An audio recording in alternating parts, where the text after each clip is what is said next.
어제는 우리가 므낫세에 대해서 이야기를 들었습니다. 므낫세가 환난을 통해서 시련을 통해서 겸손해지는 것을 우리가 봤는데요. 하나님 보시기에 악한 일을 행하다가 죄 때문에 바벨론으로 이제 포로로 잡혀가게 되죠. 그곳에 가서 환난을 겪습니다. 시련을 겪습니다. 그러면서 이제 비로소 하나님 앞에서 겸손해지는 것을 우리가 봤습니다. 때로는 하나님께서 우리의 목이 굳어 있을 때 시련을 겪게 하셔서 우리를 겸손하게 만드시는 것을 우리가 말씀을 통해서 보게 됩니다. 그렇다면은 우리가 겸손을 회복하는데 좋은 약이 무엇인가? 때로는 시련과 환난이 아닌가 생각을 해보는데요. 오늘 말씀을 읽다 보면은 시련과 환난보다도 더 좋은 약이 있습니다. 그 약이 무엇인가? 환난도 좋지만은 환난이 이게 겪게 되면 괴롭습니다. 힘듭니다. 그래서 환난은 환난이죠. 환난이 즐거움이 될 수는 없습니다. 비록 그것이 우리에게 좋은 약이 때로는 될 수가 있다고 하더라도 환난은 근심이 되고 또 재난이 되는데 우리가 시련과 환난을 겪지 않고 하나님 앞에서 겸손하게 질 수 있는 그렇게 될 수 있는 방법이 있습니다. 오늘 성경 말씀 열왕기하 22장은 그 방법을 찾은 사람의 이야기가 되겠는데요. 바로 그가 누구인가? 요시야 왕입니다. 요시야는 유다의 왕입니다. 유다에서 가장 좋은 왕들 중에서 하나인데요. 예레미야서 22장 16절을 보게 되면은 하나님께서 이런 말씀을 하십니다. 요시야는 가난한 자와 궁핍한 자를 변호하고 형통하였는데 그 이유는 그가 나를 알기 때문이다 라고서 설명을 하고 있습니다.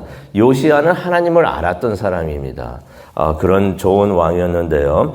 그가 8살에 왕이 되었습니다. 열왕기하 22장 1절에 그것이 나와 있는데요.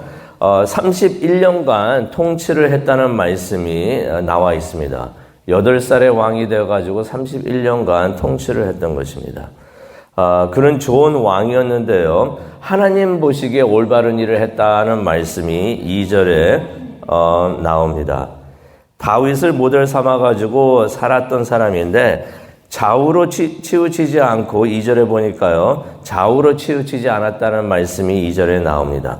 무슨 일이 있어도 흔들림 없이 다윗을 모델 삼아가지고 하나님 보시기에 옳은 일을 했다는 것을 우리가 볼 수가 있는데 역대하 34장 3절을 보게 되면은 요시야가 16살의 은혜를 받아가지고 하나님을 찾기 시작했다라는 말씀이 나옵니다.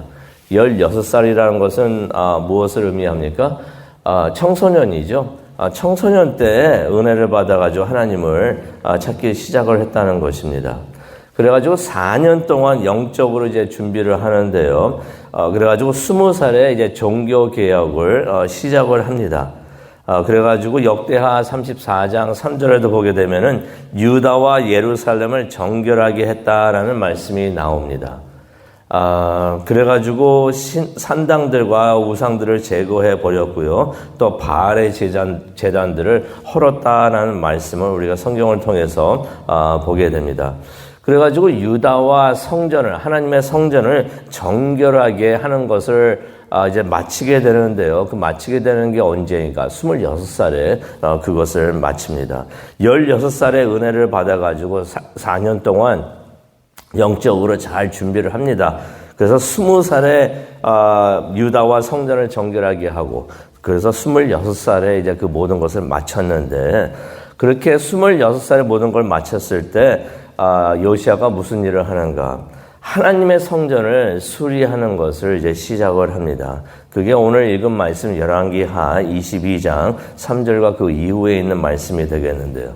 그것을 성전을 수리를 하면서 서기관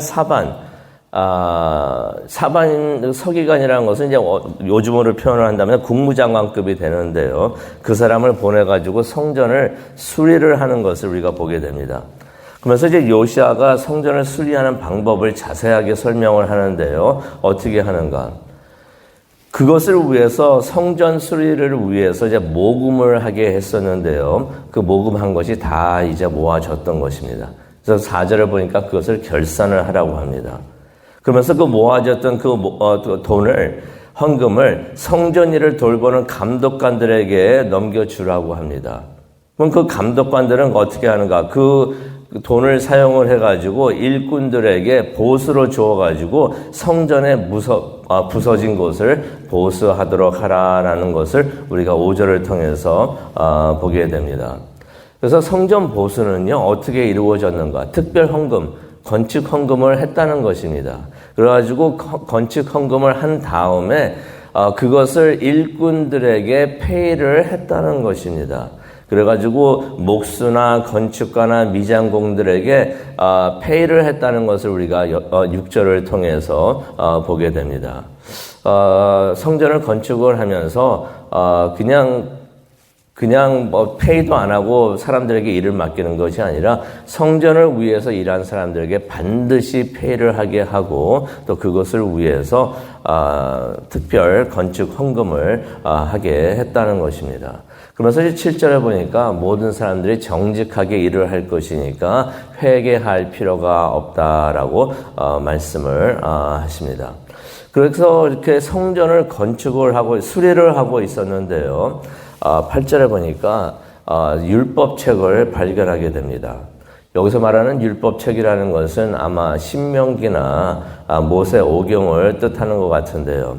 므낫세하고 아몬이 율법책들을 다 말살을 시켰었습니다.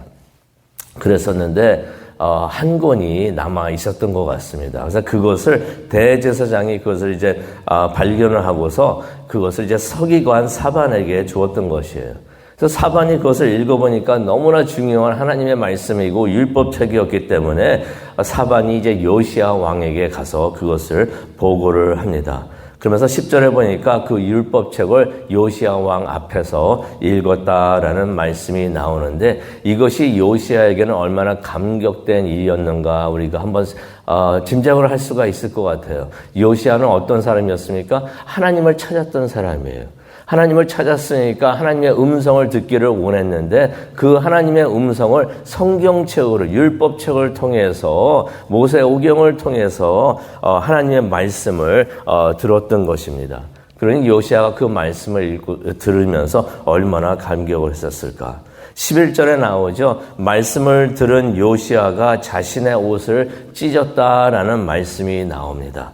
그러면서 이제 19절에 나오는데 옷만 찢은 것이 아니라 통곡을 했다라는 것을 우리가 알 수가 있습니다. 19절에 그렇게 기록이 되어 있죠.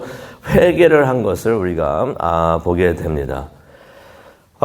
그러면서 이제 말씀을 통해서 깨닫게 되죠. 자신들이 하나님의 말씀을 지키지 않았고 그 결과로 하나님께서 크게 진노하셨구나. 그것을 깨닫게 됩니다.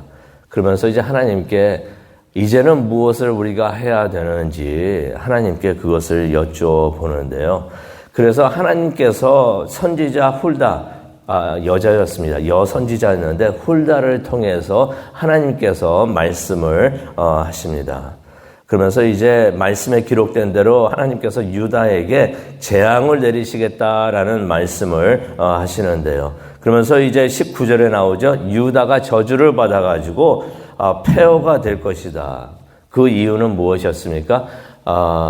유다 사람들이 왕들도 그랬죠. 조상들도 그랬고 하나님을 버리고 우상을 섬겼기 때문이다 라고서 하나님께서 17절에 말씀을 하십니다.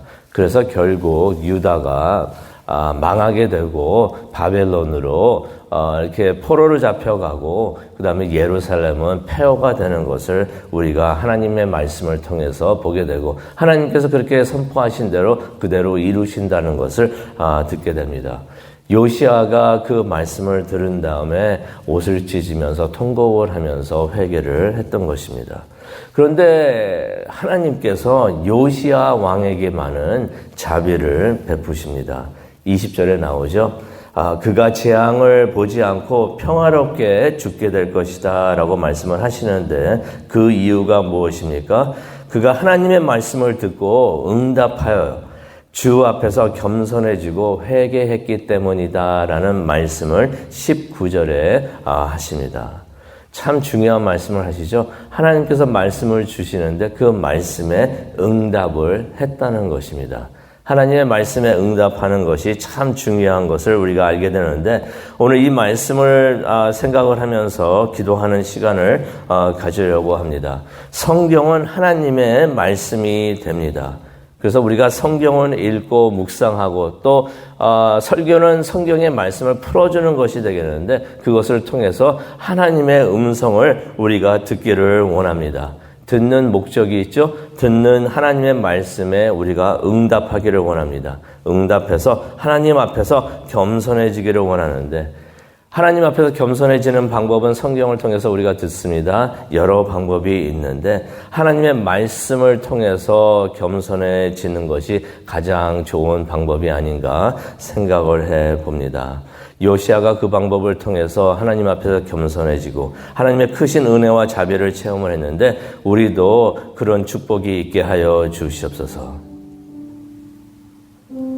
말씀을 듣고 그것을 행하는 응답을 하는 우리 모두가 되게 하여 주옵시고 또 그러한 시간이 기도의 시간이 되게 하여 주시옵소서라고 기도하는 이 시간이 되기를 간절히 축원합니다. 기도하시겠습니다. 사랑과 은혜가 충만하신 하나님 아버지 감사합니다. 요시아에 대한 이야기를 듣습니다. 하나님의 말씀을 듣고 그 말씀에 응답하며 하나님 앞에서 겸손해지는 요시아를 봅니다.